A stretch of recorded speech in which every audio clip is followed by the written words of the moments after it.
Dando seguimento às aulas sobre a anatomia dos dentes, hoje nós vamos falar sobre os premolares superiores. Bom, os premolares superiores, eles vão ser as unidades primeiro premolar, segundo premolar, né, tanto do lado esquerdo quanto do lado direito, que são as unidades 14, 15, 24 e também a unidade 25. Bom, os premolares eles vão ter a função principal de macear, né, triturar os alimentos. Além disso, os premolares eles vão ser o primeiro grupo, né, de dentes posteriores e lembrando que eles vão fazer uma transição entre os dentes anteriores e os molares. Então, entre os incisivos e caninos e os molares, nós temos os premolares. Lembrando que na dentição decídua não tem os premolares e eles vão suceder os molares que estão na dentição decídua. Então, temos algumas características exclusivas dos premolares. Bom, no premolar, o cíngulo, né, que era muito característico dos dentes anteriores, ele vai se evoluir a tal ponto no premolar que ele vai transformar-se em uma cúspide. Então, essa é uma das principais características tanto de premolares quanto de molares. Bom, os premolares superiores, como eu disse, eles são duas unidades, certo? E os primeiros premolares superiores, eles vão ter características principais de serem birradiculares, enquanto que o segundo, ele é somente unirradicular, mas vamos ver isso com o decorrer da aula. Bom, os premolares superiores, eles vão lembrar dois caninos fusionados. Então, quando vocês observarem uma imagem dos premolares superiores, né, toda a sua anatomia, você vai ver que ele vai lembrar dois caninos fusionados. Então, aqui nós temos as unidades dos premolares superiores, a unidade 14, 15, 24 e 25. E na próxima aula nós vamos estudar somente os premolares inferiores. Então, os premolares superiores, eles vão se dividir, né, em primeiro premolar e segundo premolar. O primeiro premolar superior, assim como o segundo premolar inferior e superior, eles vão ser esses dentes, né, primeiramente posteriores, e o primeiro premolar, ele vai ser o maior dente do grupo, ou seja, de todas as séries de premolares superiores e inferiores, ele vai ser a maior do grupo. Bom, o primeiro premolar, ele vai estar entre o canino e o segundo pré-molar, e além disso, o primeiro premolar, ele vai ter uma posição na boca, né, com o seu sentido vestibulolingual, com a sua raiz inclinando para a lingual cerca de 18 graus, e em sentido mesodistal, a raiz vai se inclinar aproximadamente 13 graus para a distal. Bom, essa inclinação dos premolares, eles são tanto para primeiro quanto para segundo. Correto? Então, aqui nós temos as suas faces, né, que ele é dividida em face vestibular, em suas faces proximais e na sua face lingual e também a face oclusal. Lembrando que a partir de agora não existe mais face incisal, e sim face oclusal. Então, vamos lá. Bom, começando a distinguir esse dente, aqui nós temos a face vestibular do primeiro premolar superior, ela vai ser dividida em 4 bordas, correto? A borda cervical, a borda oclusal e as bordas proximais, mesial e distal.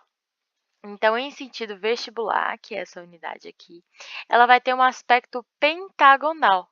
Vocês podem observar que ela vai ter um aspecto com pentagonal, e por ele ser pentagonal, ele vai ser muito convexo. Então, o que vai acontecer? O primeiro premolar, assim como o segundo premolar, todos os premolares, na verdade, eles são bastante arredondados. Bom, a face vestibular também vai possuir 2 sulcos de desenvolvimento, certo? Que vai limitar a face em 3 lóbulos, que é o lóbulo mesial, mediano e distal. Os mesmos lóbulos e segmentos dos dentes anteriores. Bom, porém, esses sulcos e lóbulos, né, eles vão ser muito menos visíveis e nítidos aqui no primeiro premolar, como, por exemplo, no dente anterior, que era um canino. Então, o canino ele ia ter um sulco e um lóbulo muito mais visível do que os primeiros premolares superiores. Bom, um tipo de borda da face vestibular é a borda cervical. A borda cervical, ela vai ser curvilínea, vai ter o limite coroa-raiz, ela vai ter uma convexidade voltada para a raiz, então vai ser os mesmos aspectos, tanto de incisivos quanto de caninos. Já a borda oclusal, que não é mais incisal, a partir de agora ela é oclusal, ela vai estar em formato de V desigual, certo? E ela vai possuir dois tipos de ramo, o ramo mesial e o ramo distal. O ramo mesial ele vai ser menor e mais reto do que o distal. Então, se o ramo mesial é menor e mais reto, o distal é o contrário, certo? Então, ele vai ser maior e mais arredondado, ok? O outro tipo de borda que nós temos na face vestibular são as bordas mesial e distal, que são bordas proximais. Bom, as bordas proximais, elas vão possuir principalmente convergência para a cervical, certo? Que vai formar ainda mais esses ângulos arredondados. Então, em sentido mesial, ela vai ser muito mais reta e mais longa do que a distal, ela vai ter um ângulo agudo num terço oclusal, certo? E é importante salientar que as bordas proximais dessa face vestibular, elas podem apresentar uma depressão no terço cervical mesial, em relação, né, às bordas proximais. E em sentido distal, ela vai ser mais convexa e muito mais curta, e por ela ser mais convexa, ela vai ter um ângulo mais arredondado ali num terço oclusal. Certinho? Então, essa foi a nossa parte sobre a face vestibular. Já a face lingual, agora nós podemos observar principalmente as características mais nítidas. Então, aqui nós temos a face lingual, certo? Ela também vai ter um formato pentagonal, assim como a face vestibular, porém ela vai ser menor e mais baixa que a face vestibular. A face lingual ela vai ser mais estreita, mais convexa, e ela não vai ter muitos lóbulos e limites nítidos demarcados, como, por exemplo, não vai ter mais o cíngulo, né, as fossas linguais, nem esses símbolos eles vão se evoluir a tal ponto que vão se transformar em uma cúspide, como eu disse na aula, nas aulas de incisivos e caninos, tá? A face lingual ela vai ser muito mais estreita do que a face vestibular. E a face lingual, geralmente, nós damos isso. Vamos agora para as faces proximais, que é a face proximal mesial, mesial e a distal. Mesial e a distal. Podemos observar que a mesial aqui, né, ela vai ter um aspecto de V.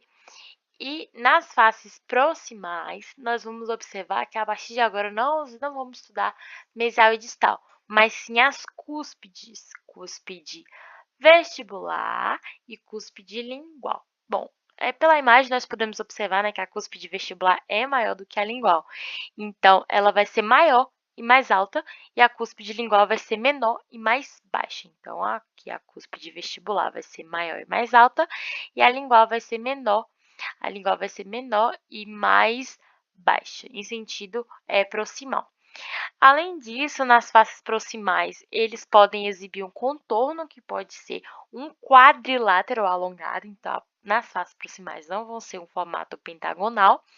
Pode apresentar a presença de um sulco radicular. E, além disso, nas faces proximais, a borda oclusal ela também vai ter um aspecto de V. E a borda vestibular ela vai ser convexa, com a presença, né, de uma bolsa num terço cervical. Então, lembrando que a cúspide vestibular ela vai ser maior e mais alta, e a lingual vai ser menor e mais baixa. E, por fim, vamos falar sobre a face oclusal. A face oclusal do primeiro premolar superior, ela vai ter a função, né, de triturar os alimentos, ela vai ser possível de desgaste, e, além disso, ela vai ter um formato trapezoidal, assim como a face vestibular e a face lingual. Bom, a face oclusal ela vai possuir duas cúspides, certo? A vestibular e a lingual, que, como eu disse anteriormente, a vestibular vai ser maior e mais alta e a lingual menor e mais baixa. Ela vai ter também cristas marginais, então as cristas marginais elas não vão se apresentar na face lingual, mas sim na face oclusal, então é muito importante salientar isso, então dá uma grifadinha. Vai ter as vertentes elas podem ser de dois tipos, podem ser vertentes lisas e vertentes triturantes, correto? E vai ter arestas transversais e arestas longitudinais. Então, aqui nessa imagem nós podemos observar como ela tem um formato trapezoidal. Bom, a face oclusal, ela também vai ter a ponta de cúspide, certo? Com esse encontro dessas duas cúspides. Os sulcos principais, que vão ser principalmente retilíneos e deslocados para a lingual. E os sulcos secundários e a fóssula. A fóssula, ela vai ter um formato triangular. A fóssula é como se fosse uma pequena fossa. Então, fóssula ou fosseta. Os sulcos secundários, eles podem se estender até a mesial e eles são bastante verticais.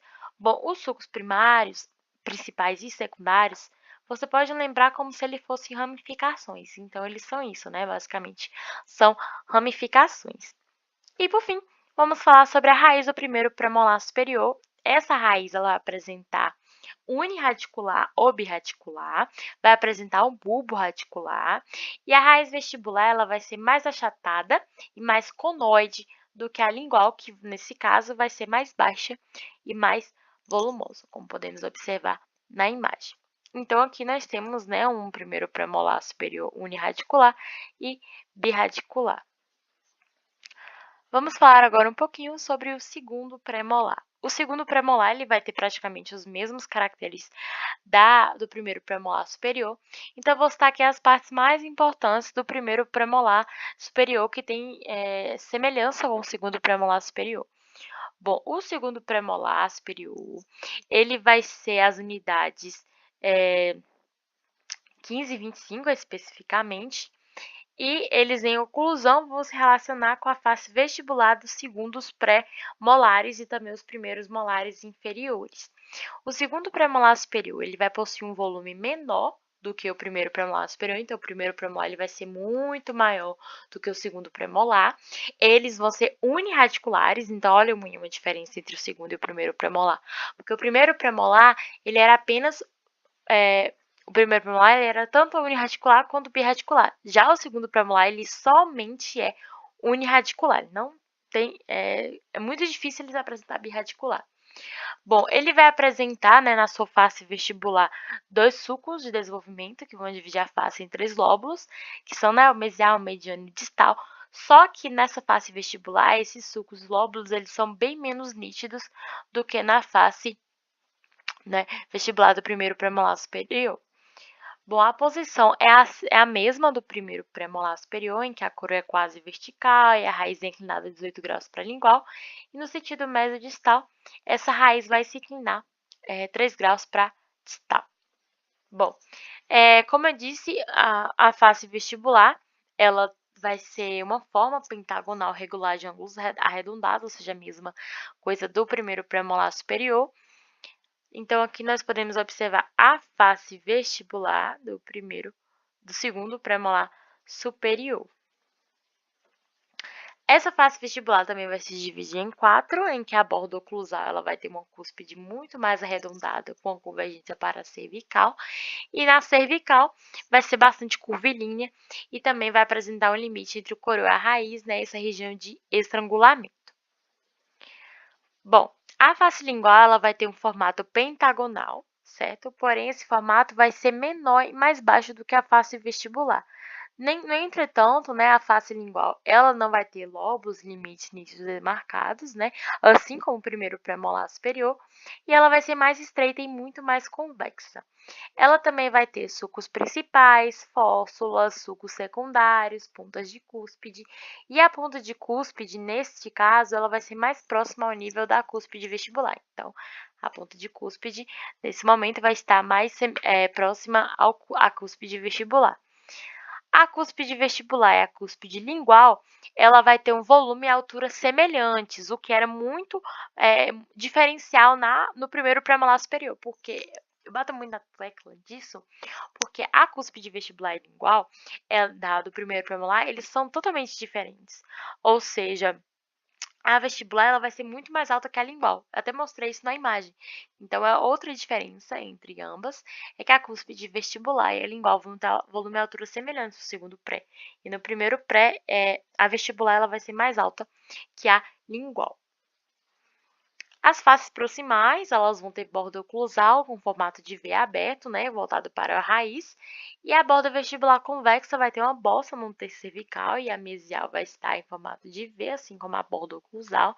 Vai ter uma abertura voltada para a raiz, vai ter a presença de sulco radicular, assim como o primeiro premolar superior. Então, elas vão ter praticamente as mesmas características. A face oclusal, assim como no primeiro pré, tem um formato trapezoidal, tem cristos marginais, vertentes, arestas, sulcos, né? Esse sulco principal, que vai dividir a face oclusal em duas porções semelhantes. O sulco secundário, né? Que é como se fossem ramificações do principal. E a fóssula, ela nesse caso, ela vai ter um formato triangular, ou seja, em sentido mésio e distal. Já a raiz do segundo pré-molar superior, ela vai ser bem robusta, certo? E normalmente vai apresentar uma raiz, mas, contudo, todavia, entretanto, pode apresentar birradicular, mas é muito, muito difícil. Então, digamos que ela é somente unirradicular. A raiz do segundo pré, ela vai ser acentuadamente sulcada e ela vai ser fortemente achatada no sentido mesodistal. Então, essa foi a nossa aula sobre pré-molares superiores, é muita informação, mas eu sugiro que você faça uma tabela com as principais diferenças, para que assim você tenha um entendimento sobre o assunto da anatomia dental. A nossa próxima aula vai ser sobre pré-molares inferiores, seguida de molares superiores e molares inferiores. Então, é isso. Muito obrigada por assistir até aqui. Valeu!